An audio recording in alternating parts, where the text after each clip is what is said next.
So hello again my YouTube lovelies, and welcome to this episode, Old Mother Hubbard. This one talks about the building of the cupboard or wardrobe and the little shelving units to the side of it, and a couple of little finishing touches. It's quite strange actually doing these videos, as I've said before, because I look at this retrospectively and I'm going back over footage. It's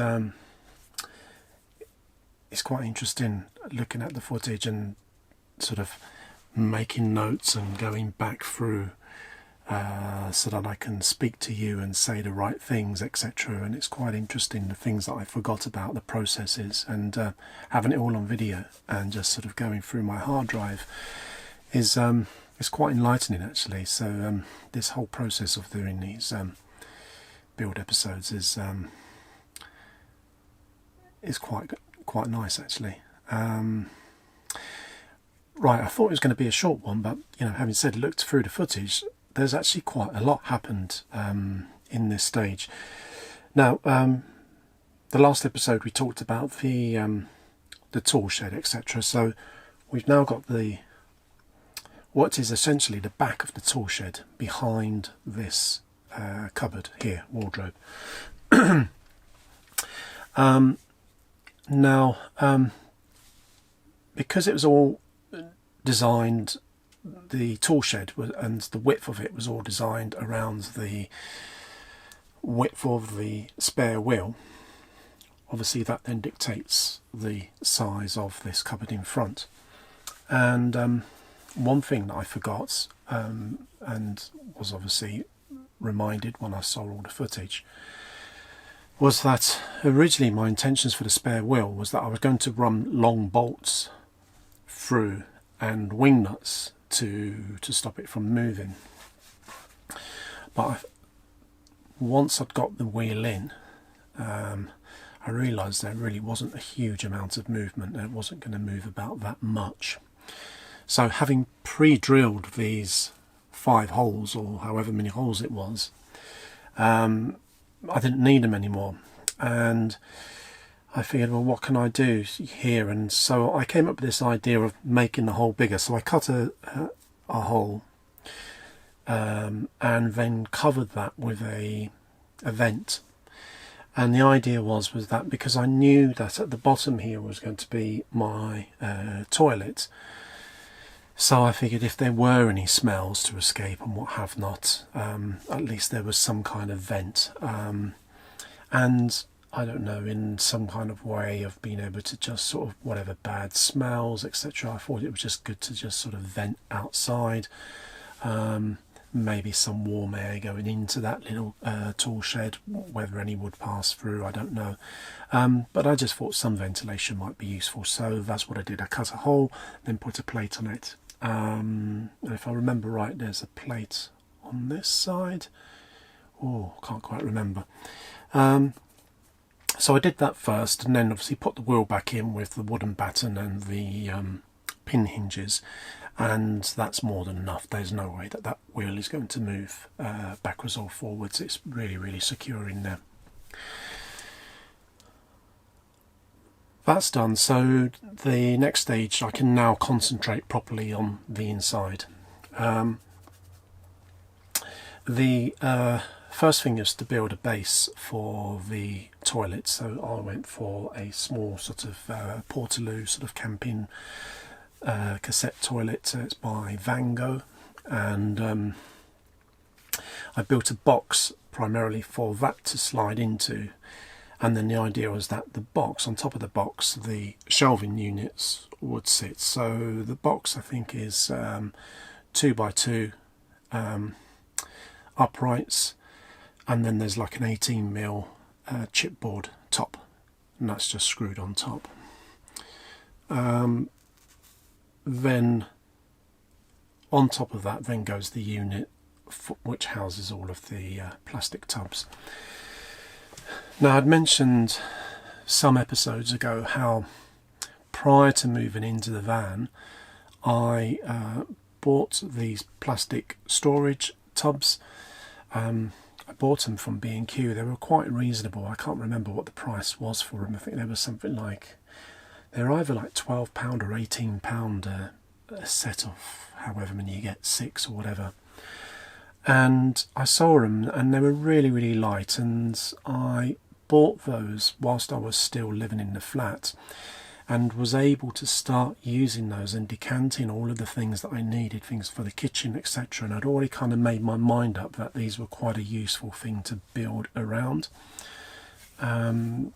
So primarily I bought enough of those to house whatever I could within my wardrobe area. And I needed obviously a framework for those to sit in, so I used again a 3/4 inch base for it out of chipboard, and then screwed in 4 2x1 battens, which basically created my sort of 4 posts going up. And then obviously measuring with 1 unit in now, I then put a middle piece of, I think this was now 12mm chipboard to kind of make it all square and secure, and then that gave a base for the next set of shelves to then sit on top. And then I think there was another one for a smaller set of shelves, and then the top, for memory serves me right, it's totally empty at the top there, so it's the top of this cupboard is literally the top of the actual plastic shelving units, and that's it. But having created that framework and with the shelves in it, it then became a really, really sort of light unit. It wasn't too heavy at all. The next process is just to check that all of that works. Obviously everything I do in the workshop, I'm in here measuring, going in, marking up, doing some little sketches backwards and forwards. But, you know, I always will always put something in just to double check, because you know that at this point there's going to be a measurement at some point will always go awry through a mistake or what have not. So it's always worth checking. So I did a little dress rehearsal of putting in the base and then putting in the cupboards on top, and then just checking that they all worked. Once I was happy with that, I was then able to then do the finished cladding to it. So I built doors that clad the toilet area, and then the 3 units above it. The door was made out of a 9mm ply. This is now a finished ply, so it looks really nice, and I've sort of like chose the sort of grain, etc. And they were then screwed on. Now the edge where they're screwed on, because it's just a 9mm ply, I've got some small hinges, but a small screw would just penetrate that 9mm. So what I've done is I then cut a small piece of MDF strip, glued that down to the to one edge, and then I've put the hinges in and then screwed through that. So now the screw has a piece of MDF and then the 9mm ply to go into, so it's got a better sort of bond. And because of the fastenings that I used on the other side, so they're like little ball catches that you'd find in sort of kitchen cupboards, etc., because the way they work, it kind of naturally lifts everything up anyway. So with that extra 9mm, was it 9mm? I think it was a 9mm piece of MDF. That was able to sort of make everything quite flat and fairly square in terms of when the door closed, etc. That's probably quite a fiddly bit actually. Really tiny screws, just getting those ball catches to work, etc. Doors in general, I mean, I hang a lot of doors when I'm sort of building scenery, etc., and I hate hanging doors, and doors really are the bane of my life. But nonetheless, I think every set that I seem to do always seems to have God knows how many doors in it, so you'd have thought I'd been good at it, but yeah. Anyway, I digress. Once that's done, I then fit the cupboards and just put it in properly. I had to take some of the boxes out so that I can get to the framework in, and then that's bolted to the partition wall, and also I think to the back of the tool shed. So this is all basically fixed with tiny little bolts and nuts, so there's no way this is shifting. I fitted it in during an evening and everything, and then spent a night, and then obviously when I came back to work to commence the next day's build, to sort of look at it in the light of day was a real eye-opener. The area here behind me in this little corner, there was no way I was going to shape the cupboard to try and fit the curvature of the van in the wall. And so my intentions was to leave it open, and just figured, well, what I'll do is I'll just use that as a hanging space, you know, maybe hang like a coat or something.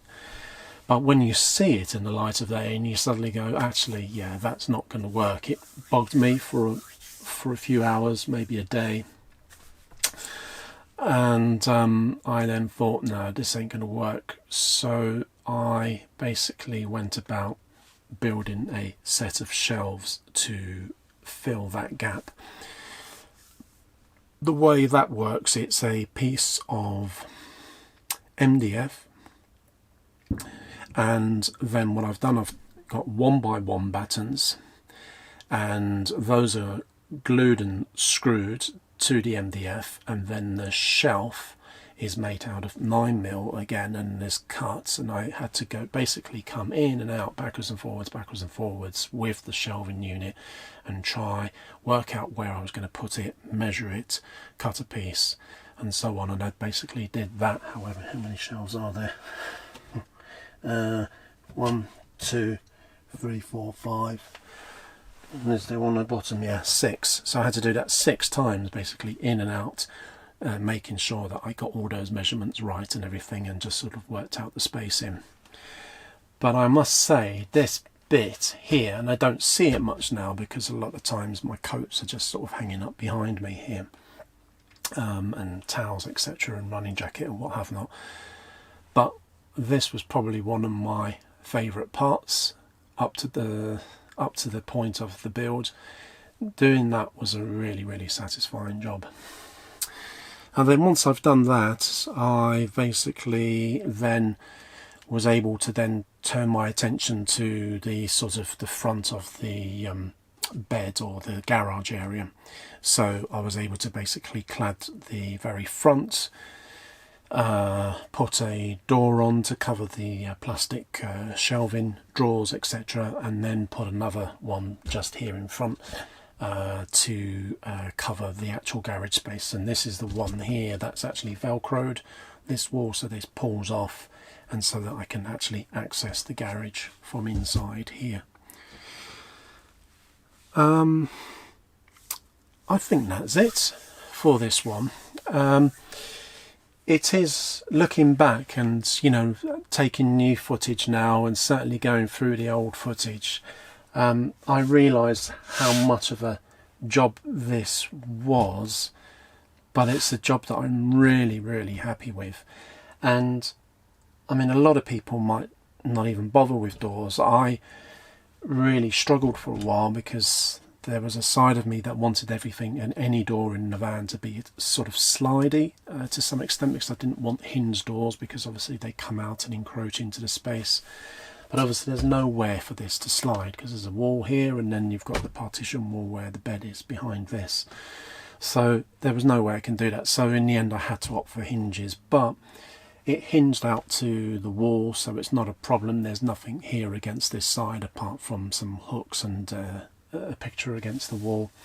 The top door doesn't open as much as I would like it to be, and that's mainly because obviously the van wall is now sort of encroaching that top corner, so I've had to sort of shave the corner off the top of the door. There's like a rounded edge just to sort of give me a little bit of play to be able to open it, but it doesn't open fully. But I don't really keep stuff up there that I really need access to. It's very little. I very rarely open that top door, to be honest with you. So that's it for this episode. The next build episode, if you can't stand the heat, is an episode which talks primarily about the building of the kitchen unit. Now prior to that, I've put a little interlude video in there, so there's a little cheeky van tour which I've put in just to sort of have a little change. So there'll be that, and then week after will be the van build again. So again, I really hope you've enjoyed this episode. If you're new to this channel, it'd be lovely for you to subscribe. If you've liked the content, give us a thumbs up, write a little comment or type a little comment, and I'll do my best to get back to you. And I look forward to seeing you in the next one. Cheers.